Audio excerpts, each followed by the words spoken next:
pledge allegiance to your flag of the United States of America and to your republic for which it stands, one nation, under God, indivisible, with liberty and justice for who?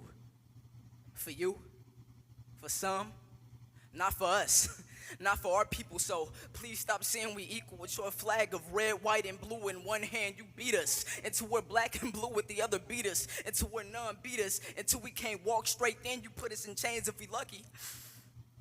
But for the ones of us who aren't so lucky, you tell us to put our hands up as some type of sick tribute to your privilege, and then you pull the trigger into our bodies laid down on your ground, pull the trigger until your clip is empty, pull the trigger until we make your evening news, and then when our children cry, we have to look our children in the eyes and tell them that they have to be cautious, that when they walk your streets, they have to do so in fear, that they have to spend an entirety of their life looking over their shoulder, because you will hunt them down and you will bury them, either in a prison system that aims to disenfranchise them or the dirt beneath their feet. And this is all because of that same racism that you love to say no longer exists. But we all know that same racism is the reason that when we want to put a hood on, we resist. The reason that when we go to get these jobs, we're dismissed at the door. The reason that when we go to shop, we're watched in your stores. That racism is the reason that us saying your Pledge of Allegiance feels a lot like a root canal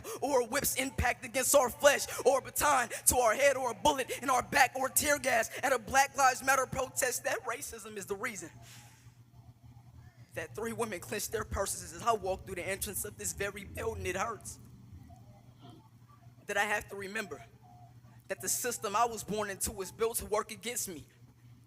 Hurts that I have to remember. Hurts that I have to remember.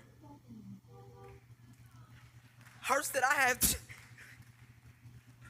Hurts that I actually have to remember that you will happily invest more money into the preservation of wildlife than you ever will into the preservation of black life. Let me ask y'all a question. When y'all turn on your TVs and witness another black body laid out on your concrete, what do y'all see? Another murder? Another sad story? Another funeral? Do you see the aftermath? I see another child that lost their father, another single woman trying to raise a man, another broken home which leads to another child that grows up and suffers the same fate as their father, which means another black woman that outlives her adolescent son. This country practices a culture that lacks equal rights for blacks, and we love to say that black don't crack. Meanwhile, y'all shatter our melanin like glass.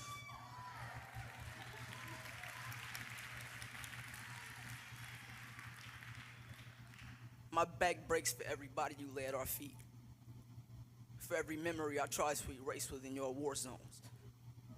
Late nights reveal that my PTSD has found its way to the surface. And my hate for this country reminds me that I'm far from patriotic, so it's a little ironic that I pledge allegiance to your flag of the United States of America and to your republic for which it stands, one nation, under God, indivisible, with liberty and justice for who?